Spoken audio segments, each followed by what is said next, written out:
আপনাদের সামনে বর্তমানে প্রশ্ন আসছে যে আগামী রাজনৈতিক জোট গঠনে আমরা কোন দিকে যাব।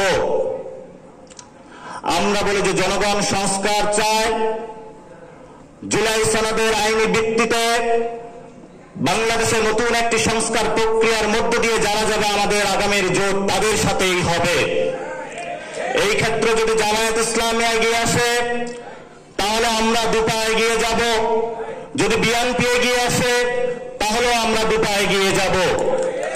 আগামীর সংসদ কেমন হবে, ইন্টারন্যাশনাল কমিউনিটি থেকে বাংলাদেশের জনমানুষের সবার চোখ তাকিয়ে আছে এইদিকে।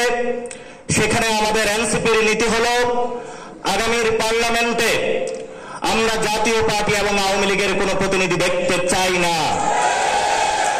জাতীয় পার্টি এবং আওয়ামী লীগ মুক্ত একটি সংসদ চাই। এটার জন্য এই ভোট ব্যাংকে এনসিপি কাজ করে যাবে। আগামীতে যারা এই সংসদে সরকার গঠনের ইচ্ছা প্রকাশ করবে এনসিপি এখানে নির্ণায়ক ভূমিকা পালন করবে। আর আগামীর এই যে ভোট ব্যাংকে একটি নীরব বিপ্লব হবে, ভোট ব্যাংকের মধ্য দিয়ে আমরা আগামী সপ্তাহের মধ্যেই আমাদের প্রার্থিতা কার্যক্রম শুরু করে দিব।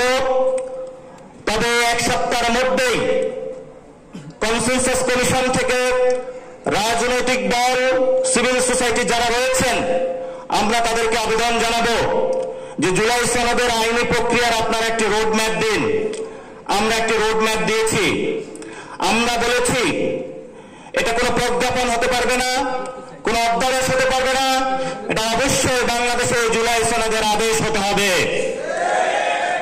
আর আমরা দেখেছি এই বর্তমান রাজনৈতিক দলগুলো এবং এস্টাবলিশমেন্টের অংশের কারণে আমাদের যে খুনের দায়ে অভিযুক্ত আওয়ামী লীগের অন্যতম স্পেন্সার চুপ্পু এখনো আমাদের ট্যাক্সের টাকায় বঙ্গভবনে ঘুমাচ্ছে।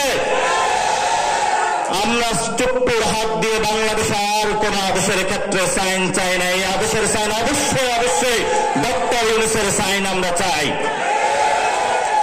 ডক্টর ইউনূস, জনগণ আপনাকে ক্ষমতায় বসিয়েছে, জনগণ আপনাকে সম্মান দিয়েছে।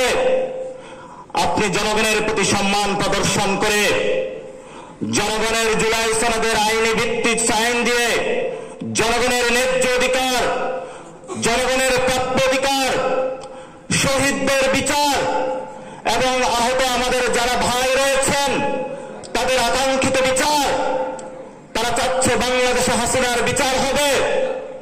কিন্তু সেই ক্ষেত্রে আপনি যদি কোনো পিছপা হন, জনগণ যেভাবে আপনাকে সম্মান জানিয়েছে তেমনি ভাবে আপনাকে আবার অসম্মানও জানাতে পারবে।